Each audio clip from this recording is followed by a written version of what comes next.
মধ্যপ্রাচ্যের আকাশে যখন উত্তেজনার ঘনঘটা জমতে থাকে তখন অনেক সময় বাস্তবতা আর প্রচারণার সীমারেখা অস্পষ্ট হয়ে যায়।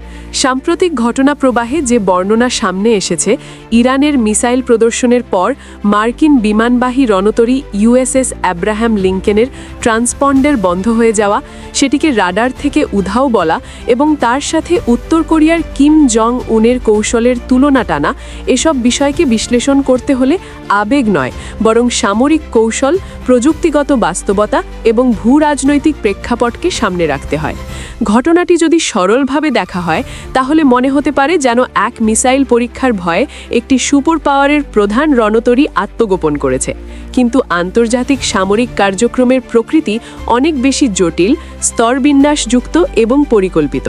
প্রথমেই যে বিষয়টি পরিষ্কার করা দরকার তা হলো একটি বিমানবাহী রণতরীর ট্রান্সপন্ডার বন্ধ করা মানেই সেটি নিখোঁজ হয়ে যাওয়া নয়। বাণিজ্যিক জাহাজগুলো আন্তর্জাতিক সমুদ্রপথে চলাচলের সময় অটোমেটিক আইডেন্টিফিকেশন সিস্টেম AIS চালু রাখে, যাতে বেসামরিক ট্র্যাকিং সিস্টেম এবং অন্যান্য জাহাজ তাদের অবস্থান জানতে পারে। কিন্তু সামরিক জাহাজের ক্ষেত্রে এই নিয়ম বাধ্যতামূলক নয়। বিশেষ করে উত্তেজনাপূর্ণ অঞ্চলে যেখানে সম্ভাব্য সংঘর্ষের আশঙ্কা থাকে, সেখানে মার্কিন নৌবাহিনী বহু বছর ধরেই অপারেশনাল সিকিউরিটি বজায় রাখতে তাদের জাহাজের অবস্থান জনসমক্ষে প্রকাশ করে না। এটি কোনো অস্বাভাবিক বা আতঙ্কজনিত সিদ্ধান্ত নয়, বরং এটি স্ট্যান্ডার্ড নৌ কৌশল।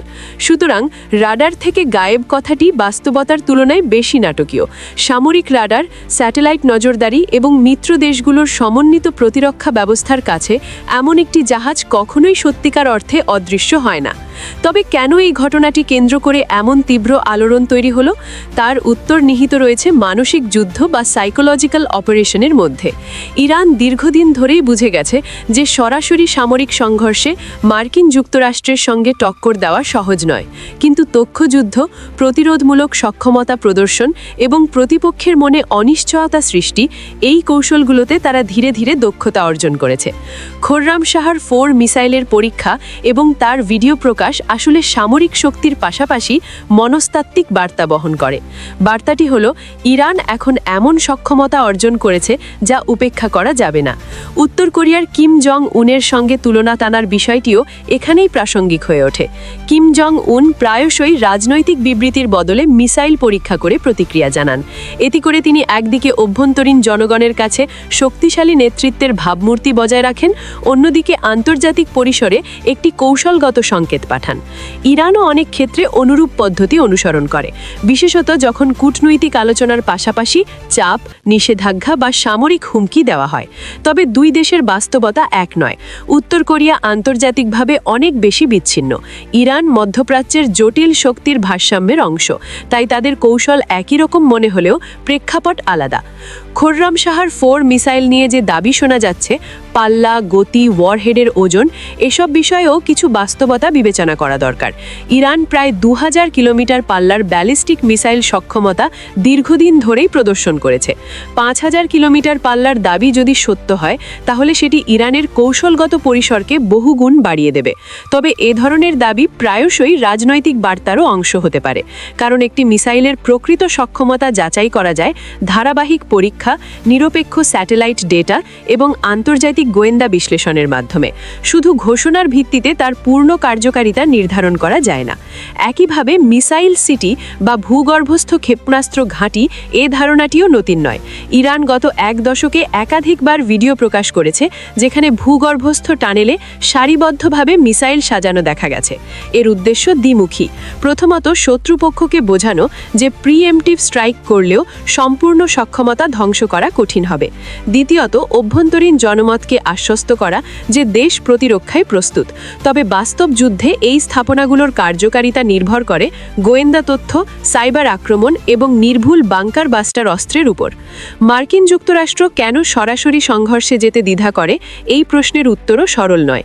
মধ্যপ্রাচ্যে মার্কিন ঘাঁটি, মিত্র রাষ্ট্র এবং জ্বালানি সরবরাহের নিরাপত্তা সবকিছুই পারস্পরিকভাবে জড়িত।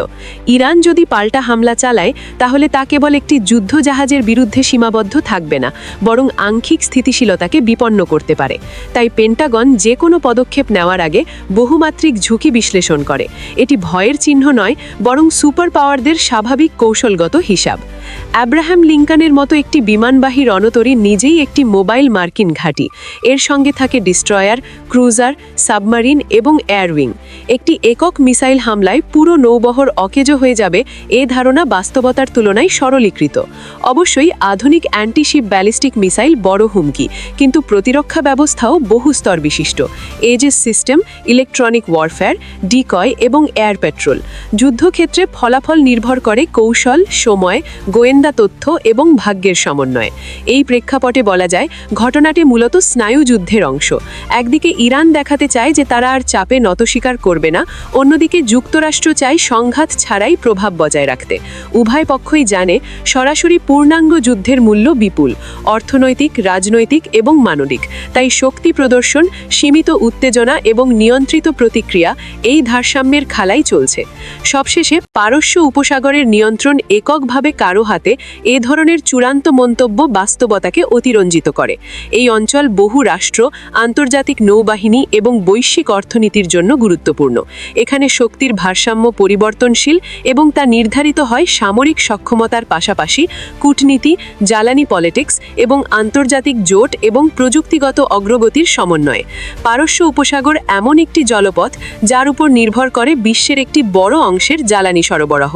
ফলে এখানে যে কোনো সামরিক উত্তেজনা শুধু আংশিক নয়, বৈশ্বিক অর্থনীতির জন্য ঝুঁকিপূর্ণ। এই কারণেই প্রতিটি পদক্ষেপ, হোক তা মিসাইল পরীক্ষা, নৌবহর মোতায়েন কিংবা কূটনৈতিক বিবৃতি, সবই বৃহত্তর হিসাব নিকাশের অংশ। ইরানের কৌশলকে যদি গভীরভাবে দেখা যায় তাহলে বোঝা যায় এটি মূলত একটি ডিটারেন্স আর্কিটেকচার গড়ে তোলার প্রয়াসটা, অর্থাৎ সরাসরি আক্রমণ না করে এমন এক পরিস্থিতি তৈরি করা যেখানে প্রতিপক্ষ হামলার আগে 10 বার ভাবতে বাধ্য হয়। ভূগর্ভস্থ মিসাইল ঘাঁটি, মোবাইল লঞ্চার, ড্রোন প্রযুক্তি, রাজ্যিক মিত্রগোষ্ঠীগুলোর সঙ্গে সমন্বয়, সব মিলিয়ে একটি বহুমাত্রিক প্রতিরক্ষা বলয়। এর উদ্দেশ্য কেবল আঘাত হানা নয়, বরং সম্ভাব্য আঘাতের মূল্য এত বেশি করে তোলা যাতে প্রতিপক্ষ সেই রিস্ক নিতে না চায়। অন্যদিকে যুক্তরাষ্ট্রের উপস্থিতিও নিছক শক্তি প্রদর্শনের জন্য নয়। মার্কিন নৌবাহিনীর বিমানবাহী রণতরী কেবল সামরিক শক্তির প্রতীক নয়, বরং তা এক ধরনের রাজনৈতিক বার্তা। এটি মিত্র দেশগুলোর কাছে আশ্বাস, প্রতিপক্ষের কাছে সতর্ক বার্তা এবং বৈশ্বিক অর্থনীতির কাছে স্থিতিশীলতার প্রতীক। যখন কোনো রণতরী তার ট্রান্সপন্ডার বন্ধ করে, সেটি জনসাধারণের নজর থেকে আড়াল হলেও কৌশলগত যোগাযোগের অংশ হিসেবেই থাকে, কারণ সামরিক বিশ্বে অনেক বার্তা প্রকাশ্যে নয়, নীরবতায় পাঠানো হয়। এখানে আরেকটি গুরুত্বপূর্ণ বিষয় হলো তথ্যযুদ্ধ। আধুনিক যুগে যুদ্ধ কেবল মিসাইল বা ট্যাঙ্কের মাধ্যমে নয়, বরং সংবাদ, সমাজ যোগাযোগ মাধ্যম, স্যাটেলাইট ছবি এবং বিশ্লেষণের মাধ্যমেও পরিচালিত হয়। একটি ভিডিও, একটি ঘোষণাপত্র কিংবা একটি উধাও হওয়ার খবর, এসবই জনমনে প্রভাব ফেলে। জনমত আবার রাজনৈতিক সিদ্ধান্তকে প্রভাবিত করে। ফলে বাস্তবতার পাশাপাশি উপলব্ধির লড়াইও সমান গুরুত্বপূর্ণ হয়ে ওঠে।